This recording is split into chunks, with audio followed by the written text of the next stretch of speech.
حضرت آدم علیہ السلام فرماتے ہیں کہ جب جنت سے نکال کے اما ہوا اور ان کو پھینکا گیا تو ایک ستارے کے مانند کہکشاں میں ایک ستارہ چمک رہا تھا.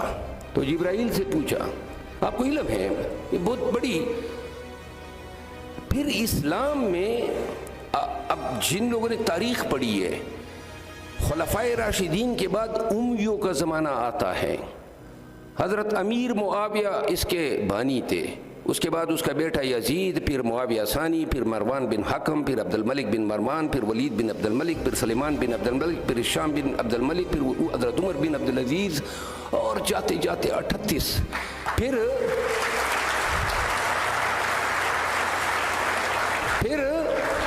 عباسی آئے, پھر مملوک آئے, اور پھر ہم اسلامی تاریخ میں دیکھتے ہیں تو اسلام میں ایک تحریک اٹھی. یاد رکھیں آج کا آپ کا آئی ٹی کا دور, آپ اس کے ساتھ تقابلی جائزہ لیں کہ اسلام میں سوالات پیدا ہو گئے امیوں اور عباسیوں دور میں. یہ ریزننگ کی باتیں کرتے تھے کہ بھائی یہ دنیا کس طرح تخلیق ہوئی. اب جب آپ انجیل پڑھتے ہیں تو انجیل کی پہلی 3 آیاتیں کیا کہتی ہیں کہ پھو پھٹی, روشنی پھیلی, اور جس کو ہم کہتے ہیں بگ بینگ تھیوری, اور دڑانگ کے ساتھ تخلیق کائنات ہوئی. یعنی کہ اندھیرا تھا, اندھیرے میں پھو پھٹی. پھر سوال پیدا ہوئے, آپ نے ایک ہمارے مسلمانوں میں بعد میں لوگوں نے اس کو فرقہ بنا دیا, اثنا اشاریہ. اب میں سے کوئی جانتا ہے اثنا اشاریہ؟ حضرت حسن البصری ایک بہت بڑے عالم گزرے ہیں, مدرسے میں پڑھاتے تھے. تو ان کے پاس 3 لوگ گئے, انہوں نے کہا یا شیخ ایک شخص ہے, اس کا جو چھوٹا بیٹا ہے وہ 3 ماہ کی عمر میں مر گیا, تو یہ کہاں جائے گا, جنت میں جائے گا یا دوزخ میں جائے گا؟ تو حضرت حسن البصری نے فرمایا کہ حضرت اللہ تعالیٰ نے تو اپنی ربوبیت کی قسم کہا کہ یہ قرآن میں وعدہ کیا ہے, عنکبوت, سورہ عنکبوت کا حوالہ دیا کہ جو انفینسی میں those who die in infancy will act as redeemers for their parents, یعنی اپنے والدین کے لیے وہ وکیل ہوں گے بروز محشر.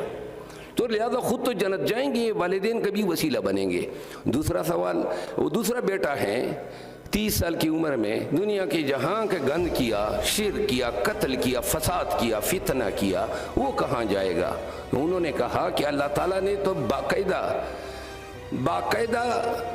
عہد کیا ہے کہ گناہوں میں سے میں شرک کی معافی نہیں دے سکتا ہوں, تو لہذا جو شرک کرے گا وہ جائے گا دوزخ میں. انہوں نے کہا وہ تیسرا ہے, اور اس نے ساری زندگی پیغمبر اسلام کے بتائی ہوئے راستوں پہ سفر کی, تو وہ شخص کدھر جائے گا؟ انہوں نے کہا اللہ تعالیٰ نے سورہ المائدہ میں, سورہ عرفات میں اور سورہ نوح میں بار بار وعدہ کیا ہے کہ جو اللہ کے بتائے ہوئے راستے پہ اور سنت نبوی پہ اپنی لائف گزارے گا اس کو جنت سے نوازا جائے گا. تو انہوں نے کہا حضرت اب یہ ذرا توجہ دیں کہ یہ جو درمیان والا بیٹا ہے وہ اگر کہہ دے کہ یا خدا مجھے بھی 3 ماہ کا ہو کے مار دیا ہوتا, میں کم از کم دوزخ تو نہ جاتا. 30 سال آپ نے زندہ رکھا, مجھ سے شرک بھی کروایا, مجھ سے گناہ بھی سرزد ہوئے, اور اب کہتے ہیں کہ دوزخ میں سڑو. تو جو 3 ماہ کا میرا بھائی تھا جو بغیر کچھ کیے مر گیا, آپ کہتے ہیں وہ جنت میں جائے گا. تو اس وقت حسن البصری کا ایک شاگرد تھا, اس کا نام تھا واصل ابن عطا. وہ کھڑا ہو گیا اور اس نے کہا کہ یا شیخ اس سوال کا جواب میں دیتا ہوں. انہوں نے کہا نہیں, خاموش ہو. انہوں نے کہا نہیں میں جواب دینا چاہتا ہوں. انہوں نے کہا نہیں آپ نہیں دیں گے.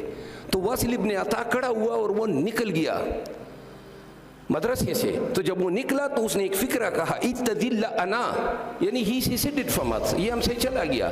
وہ جو ہی مدرسے سے باہر نکلا وہ 3 لوگ اس کے پیچھے آئے, کوئی فرلانگ آگے روک کے کہا آپ بتائیں آپ کا ذہن کیا کہتا ہے؟ انہوں نے کہا کہ خدا نے یہ بھی تو کہا ہے کہ آمنت باللہ و ملائکتہ و کتبہ و رسلہ والیوم الآخر والخیر والشر, یعنی والیوم الآخر.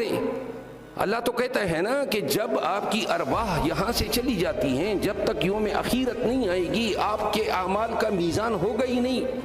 تو کس طرح بغیر روز آخرت کے فیصلے کے آپ ابھی سے کسی کو فتوے دے رہے ہیں، نواز رہے ہیں کہ تمہیں عذاب قبر ملے گا، تمہیں دوزخ ملے گی، تمہیں ہو سکتا ہے اللہ تعالیٰ جو ہیں وہ مثال دی کہ ابراہیم ابن ادم اور اصحاب کہف کے کتے کی مثال دی۔ امید ہے آپ لوگ یہ سارے واقعات سمجھتے ہیں کیونکہ یہ اسلامی تاریخ ہے ہماری۔ تو انہوں نے کہا ہو سکتا ہے اللہ اس کے توفیل، یا آپ کے خاندان میں کوئی حافظ قرآن ہو گیا۔ یہ ساری باتیں اسلام نے ریزننگ کا درس اس زمانے سے شروع کیا جب حضور کریم قرآن کریم کی آیاتیں جب ان پہ نازل ہوتی تھی تو وہ بیان کیا کرتے تھے۔